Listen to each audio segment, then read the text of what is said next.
आइए जिन्हें हम सुनने के लिए बेताब है, अभय प्रभावना के निर्माता, जैसे मैंने कहा, जैन धर्म का एक दर्शन, वास्तव दर्शन, जिन्होंने समाज के समक्ष प्रस्तुत किया, ऐसे हमारे अभय जी फिरोदिया, इनका मैं हृदय से इस सभा में स्वागत करता हूं और उनको यहाँ पर आमंत्रित करता हूं कि अपने भाव इस सभा में व्यक्त करें। इस सभा में पूना जिला के सभी संघपति आए हैं। मेरी एक छोटी सी भावना अभय भाव सबके समक्ष रखना चाहता हूं। हमारे संघ की ओर से एक आह्वान हम करना चाहते हैं कि जो अभय प्रभावना यहाँ पर हर समाज का हर एक आदमी ने उस अभय प्रभावना में जाकर भेंट देनी है, उसके लिए सभी संघपति ने उसके लिए काम करना है। ऐसा एक भी व्यक्ति समाज का न हो, जैन समाज का, जैनेतर समाज भी इसमें ज़्यादा से ज़्यादा संख्या में आए तो सही मायने में जैन धर्म की परिभाषा लोगों तक पहुंचाने के लिए एक महत्वपूर्ण कार्य आप सबको करना है। हम सभी जिनके लिए सुनने के लिए आतुर है, ऐसे अभय भाव फिरोदिया को मैं यहाँ पर आमंत्रित करता हूँ। सभा में उपस्थित सभी श्रद्धेय परम पूज्य साध्वियों को मेरी वंदना। सभा में उपस्थित सभी बंधु भगिनी को मेरा नमन। ताई महाराज और बेन महाराज दोनों के बारे में काफ़ी कुछ कहा गया है, मनपूर्वक कहा गया है। सबको समझे, सबको भावे, ऐसा कहा गया है। और लोगों के मन में जो भावनाएं हैं उनको जागृत किया गया है कि इन दो साध्वी रत्नों ने हमारे समाज को किस तरह से गौरवान्वित किया। तो इसलिए मैं इस विषय पर, श्रद्धांजलि के विषय पर नहीं बोलूँगा, मैं क्षमस्व हूँ। चंदना जी महाराज के आयुष्य का जब आप विचार करें तो आपको दिखेगा कि उन्होंने अमर मुनि जी महाराज के संग में रहते हुए जैन परंपरा के ऊपर बहुत गहन विचार किया। उन्होंने काफ़ी सालों तक मौन रखा और आगमों का उन्होंने अभ्यास किया। ये सब अपनी जगह ठीक है, पर उनके मन में एक विद्रोह था, एक बहुत गहरा विचार था, जो विचार हर तीर्थंकर के मन में आया है। और विचार उनका ये था कि हम क्यों हैं, हम क्या है, हमें क्या करना चाहिए और हमारे लिए मार्ग क्या है। हम श्रावक है तो मार्ग क्या है, हम श्रमण है तो मार्ग क्या है। तो उन्हें ये बात वो इस तरह से, जिस तरह से मैं बता रहा हूँ, इस तरह से वो नहीं बताती थी, पर यही उनकी समझ थी। उनके साथ अनेक वर्षों तक वार्तालाप करके मैं इसको समझा हूँ कि भगवान महावीर को किसी ने पूछा कि भगवान धर्म क्या है, तो भगवान ने कहा कि धर्म सत्य है, सत्यम कुधम्मम। फिर सत्य क्या है? तो अनेक विद्वानों ने, ऋषि मुनियों ने धर्म की व्याख्याएं करी, तो सत्य से सिद्धांत निर्माण हुए कि धर्म ऐसा है, धर्म वैसा है। और जो अनुयायी एक सिद्धांत को मानने लगे, उस तरह से अपने आप को वो समाज के अंदर उनका बर्ताव होता रहा, उनका एक संप्रदाय बन गया। तो जैन परंपरा में अनेक संप्रदाय हैं, संप्रदायों में से संघ भी बने, पर ना सिद्धांत धर्म है, न संप्रदाय धर्म है, न संघ धर्म है। तो जो धर्म की समझ है वो किस तरह से आगे बढ़ाना, ये उनकी एक बलवान आत्मिक इच्छा थी। ये क्या करना चाहिए? उनके साध्वी जीवन के शुरुआत के काल में उन्हें रजनीश जी के बारे में, उनके विचारों के बारे में भी बड़ा अट्रैक्शन था, क्योंकि वो क्रांतिकारी विचार करते थे। पर उन्होंने अपना मार्ग ढूंढा और उनका मार्ग जो है वो सक्रिय करुणा, अनुकंपा, मतलब किसी को दुख है और मेरे को दुख होए तो मेरे मन में दया है, पर किसी को दुख होए और मैं आगे बढ़ के मेरे शक्ति अनुसार उस दुख को मैं उसका निवारण करने का मैं प्रयास करूं, तो वो अनुकंपा है। उसके दुख का कंपन मुझे प्रेरित करता है कि ये अच्छा करो करके। तो इस अनुकंपा के क्या रूप हो सकते हैं? तो उन्होंने उसकी व्याख्या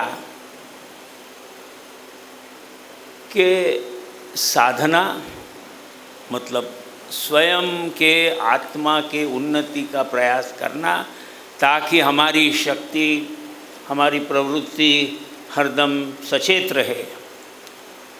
शिक्षा, शिक्षा से उनको एटॉमिक साइंस और इलेक्ट्रिकल इंजीनियरिंग ये ज्ञात नहीं था। शिक्षा से उनको मूल्य शिक्षण ये ज्ञात था। तो शिक्षा, और तीसरा सेवा। तो सेवा किन की करना है? उनकी करना है जिनको ज़रूरत है। तो उन्होंने, जब वो एक प्रण के निहाय बिहार गई, जब वो 16-17 साल की तरुण साध्वी थी, तब आगरा की सभा में अमर मुनि जी महाराज ने पूछा कि जैन धर्म का उगम बिहार में हुआ और उत्तर हिंदुस्तान में हुआ, वहाँ पे जैन इतने कम क्यों हैं आज? जैन समाज क्यों वहाँ से हट गया है? तो इन्होंने कहा कि नहीं, मैं जाऊँगी और राजगीर में जाके और मैं जैन धर्म का ध्वज वहाँ पे गाड़ूंगी। तो वो गई और उन्होंने वहाँ जो बड़ा काम किया है उसके बारे में आपने सब सुना है, तो मैं फिर से नहीं कहना चाहता। मैं ये कहना चाहता हूँ कि उन्हें जैन धर्म एक शिथिल, एक शांत, एक निष्क्रिय विचार नहीं लगता था। शांत ज़रूर, पर निष्क्रिय नहीं। और ये क्यों? क्योंकि वो पूर्ण जैन परंपरा का विचार करती थी। एक बहुत बड़ी गलती हम करते हैं कि जैन धर्म भगवान महावीर का धर्म है। भगवान महावीर तीर्थंकर थे, अत्युच्च कोटि के आत्मा थे, परंतु वो 24वें तीर्थंकर थे। उनकी जड़न घड़न ये पार्श्व परंपरा में हुई। भगवान पार्श्वनाथ भी भगवान महावीर से 300-100 साल पहले उन्होंने अहिंसा और अपरिग्रह पे बहुत जोर दिया, जो पहले नहीं था। भगवान नेमिनाथ तक हमारे देश में श्रमण थे सब, बुद्धिस्ट नहीं थे, जैन नहीं थे, स्थानकवासी नहीं थे, दिगंबर नहीं थे, सब श्रमण थे।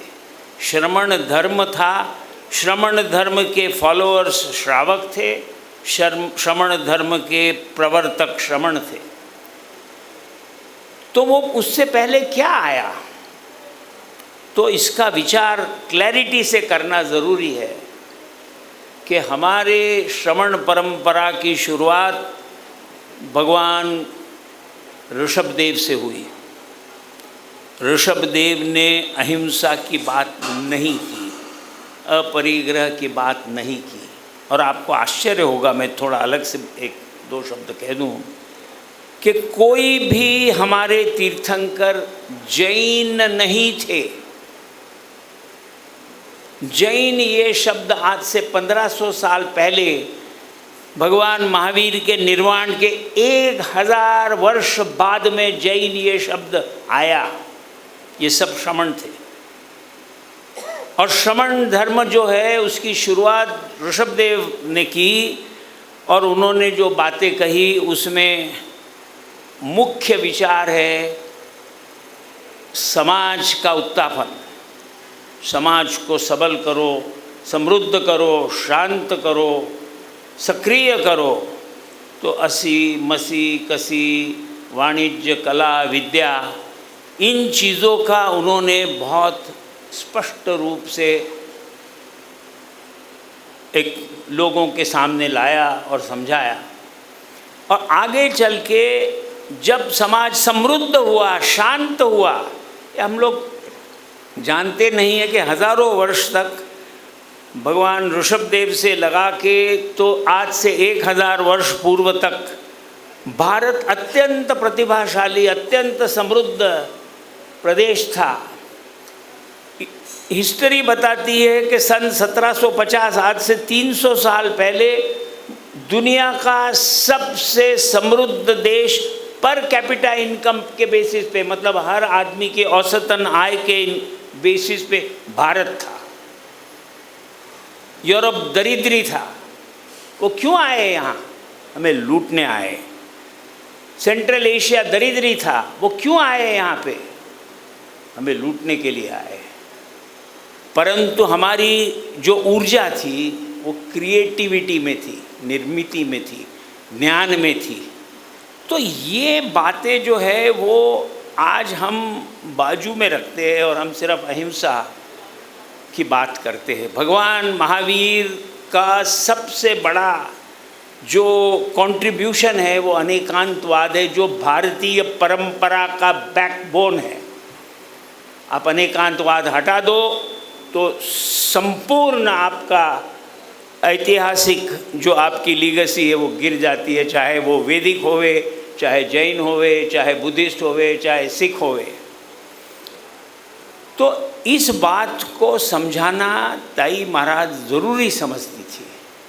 और ये सक्रियता, ये संपन्नता, ये सुख जनता के लिए लाने में कमतरता क्या है जो मैं एक साध्वी के रूप में उसकी भरपाई कर पड़ूं। तो उनके विचारों से फिर उन्होंने नेत्र सेवा मंदिर खोला, स्कूल्स खोले, अनेक प्रकार की चीज़ें उन्होंने दुख निवारण के लिए की। समाज के एक एकत्रीकरण के लिए की, क्योंकि समाज को साथ में लेके वो चलती थी। भगवान महावीर ने कहा है साधुओं के लिए कि आप समाज में रहो। इसका विपर्यास ये हुआ, उन्होंने कहा था कि आप 2 हफ्ते 3 हफ्ते से ज़्यादा एक जगह नहीं रहना है, आपने भ्रमित रहना है। उस ज़माने में दुनिया के सभी रास्ते कच्चे मिट्टी के थे, कोई कंक्रीट रोड्स थे नहीं, रोड्स भी नहीं थे। और आप चलते रहो, चरई-वेती। तो जब आप चलते हो तो आप नंगे पैर चलो तो फर्क नहीं पड़ता था। हिंदुस्तान में कितने लोग जूते और चप्पल पहनते थे? 1% भी नहीं। पर उसका विपर्यास ये हुआ कि नहीं, साधुओं को तो जूते नहीं पहनने चाहिए। तो अभी तक, आज से 20-25 साल पहले तक वो कपड़े के शूज़ भी नहीं पहनते थे, वो कंक्रीट रोड पे चलते थे। जो तपते हुए एक आधे मतलब जिस पे आप रोटी सेक सकते हो ऐसा सरफेस था। तो ये जो विपर्यास हुआ है, दूसरा एक विपर्यास हुआ है जो उन्होंने अपने आयुष्य में बहुत बोल्डली, हिम्मत से ठीक किया कि साधु साध्वियों ने स्वच्छ रहना चाहिए। कहीं किसी शास्त्र में लिखा नहीं है कि आप नहाना नहीं, किसी शास्त्र में लिखा नहीं है कि आप जाके आपका मलबा वहीं फेंक दो, कहीं टॉयलेट यूज़ नहीं करना, कहीं नहीं लिखा है। ये सब विपर्यास विद्वानों ने अलग अलग समय पे अलग अलग चीज़ें लिख के करी है, और हमारे जैसे जो सामाजिक लोग हैं, जो श्रावक है, उन्हें एक गलत एम्फेसिस दिया गया है कि इसका महत्व है। इसका महत्व नहीं है। महत्व मूल तत्वों का है, वैल्यूज़ का है। और इस बात का समर्थन कुछ समय पहले दलाई लामा ने किया था। मेरी दलाई लामा से बम्बई में मेरे एक मित्र के घर पे भेंट हुई। उनका दलाई लामा का बहुत प्रेम है, पीढ़ियों से है। तो उन्होंने मुझे बुलाया था। दलाई लामा जब आए तो एक 5-7 लोग थे हम। तो एक किसी ने पूछ लिया दलाई लामा को, अंग्रेज़ी में पूछा कि your holiness what is religion, भगवान ये बताओ कि धर्म क्या होता है। तो उन्होंने जो उत्तर दिया, ये हम सब जैन व्यक्तियों को समझने की बात है, और ये ताई महाराज बहुत बढ़िया तरीके से समझती थी। ही सेड, अंग्रेजी में उन्होंने कहा, religion is the process of enhancing faith in values. धर्म वो प्रक्रिया है जिससे आपका मूल्यों में प्रेम, उसके बारे में आस्था बढ़े, क्रियाकांडों में नहीं। आचार की जो एक नीति शिस्त है अपनी जगह, पर धर्म मूल्यों में है।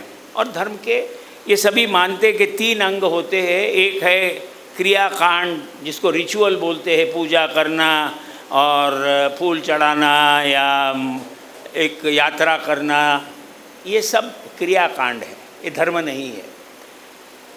दूसरा उसका अंग है, वो है मूल्य। मूल्य क्या है? हम क्या मानते हैं, हमारी आत्मा के लिए, हमारे समाज के लिए क्या महत्वपूर्ण है, किन मूल्यों से हमें चलना है। और तीसरा है परंपरा या पुराण। बहुत पुराण लिखे गए हैं। वैदिक परंपरा के लोग पुराणों में मानते हैं ज़्यादा। हनुमान चालीसा में ऐसा कहा हुआ है, ठीक है, बहुत बढ़िया स्तोत्र है, वो पढ़ो, पर वो धर्म नहीं है, वो कहानियाँ हैं। वो आपके मनोरंजन के लिए, आपके धर्म के प्रति भाव उत्पन्न करने के लिए लिखे गए हैं। कि भगवान राम ने एक बाण मारा तो वहाँ से गंगा उत्पन्न हो गई, भगवान महावीर को एक सांप ने डसा तो वहाँ से दूध आया। कोई धर्म है? सोचिए इसके बारे में, भगवान महावीर के बारे में, भगवान राम के बारे में, इसमें किसी प्रकार की अवहेलना नहीं है। जब मैं ये कहता हूँ, अत्यंत उच्च कोटि के आत्मा थे, उनके जैसे लोग हुए नहीं, पर वो मनुष्य थे, ये कभी नहीं भूलना। ये ताई महाराज भी मानती थी कि हर व्यक्ति, चाहे वो जिसको आप देव कहो, तीर्थंकर कहो, कुछ भी कहो, ये आत्मा थे, अलग अलग आत्मा थे। और वो इसलिए बहुत वंद्य है क्योंकि उन्होंने अपने आप को बहुत ऊपर उठाया। ताई महाराज का काम आप हॉस्पिटल और स्कूल में नहीं गिन सकते। उनका काम है समाज को झकझोर के जगाना कि एक स्त्री होते हुए, एक साध्वी होते हुए मैं इस उच्च कोटि का, मैं एक प्रकार का विद्रोह कर सकती हूँ। जैन परंपरा के मूल्यों के साथ रहते हुए उन्होंने करके दिखाया। उनका महात्म्य इसमें है कि वो साध्वी रहते हुए उन्होंने इस प्रकार के प्रचंड काम किए, पूरे समाज को जगाया, साध्वियों को कार्यान्वित किया। साध्वियों को जागृत किया कि आप अपनी डिसिप्लिनरी सीमा में मत रहो, स्वच्छ रहो, घूमो, लोगों के बीच रहो। भगवान महावीर ने कहा था लोगों के बीच में रहना। उन्होंने ये तो नहीं कहा था कि परदेश नहीं जाना, पर कुछ लोगों ने ये थोप दिया समाज के ऊपर, नहीं परदेश नहीं जाना, जहाज़ में नहीं बैठना, मोटर में नहीं बैठना। भगवान महावीर को तो मोटर और जहाज़ पता भी नहीं थे। तो ये जो हमारे ऊपर अत्याचार हुआ हमारे समाज के ऊपर, उसको उन्होंने करेक्ट करने की कोशिश करी और समाज को मूल्यों की तरफ बढ़ाने की कोशिश करी। एक व्यक्ति कितनी भी प्रचंड हो, उसके आयुष्य में ये पूर्ण परिवर्तन नहीं हो सकता है। उन्होंने जो बीज रोया है उसको आगे ले जाना हमारा काम है, श्रावकों का काम है, साधु साध्वियों का काम है। और भविष्य में मैं आशा करता हूँ आज की जो हमारे समाज में मैच्योर लोग हैं, जो अभी धीरे धीरे व्यापार व्यवसाय में से निवृत्त हो रहे हैं, उम्र 60 के करीब हो गई है, 20 साल और कम से कम में भी 30-40 साल और जीना है, उन्होंने इस बात को उठाना है। हमारी साध्वियों से हमारी ये अपेक्षा रहेगी जैन श्रावकों की कि हमें इस मार्ग पे कैसे चलना ये बताएं। 2 शब्द वाणीभूषण प्रीति सुधारी महाराज के बारे में मैं कहूँ कि ताई महाराज ने अलग प्रकार का काम किया, परंतु प्रीति सुधा जी महाराज का जन संपर्क अचाट था, बहुत ही सुंदर था। उनकी वाणी में बहुत बहुत शक्ति थी और लोगों के मन में करुणा प्रेम के भाव उजागर करने में वो बहुत बड़े पैमाने पे सफल रही अपने आयुष्य में। उन्होंने महाराष्ट्र के जैन समाज संप्रदायों पर बड़े उपकार किए। ताई महाराज अपनी जगह एक अलग दिशा में चली। इन दोनों महान साध्वियों को हम कभी नहीं भूल सकते। इनका समाज के प्रति, हमारे देश के प्रति, हमारे मूल्यों के प्रति जो योगदान है वो हमें प्रेरित करते रहेगा। ये इतना कह के मैं अपना भाषण समाप्त करता हूँ। साध्वी वृंद को फिर से एक बार वंदन।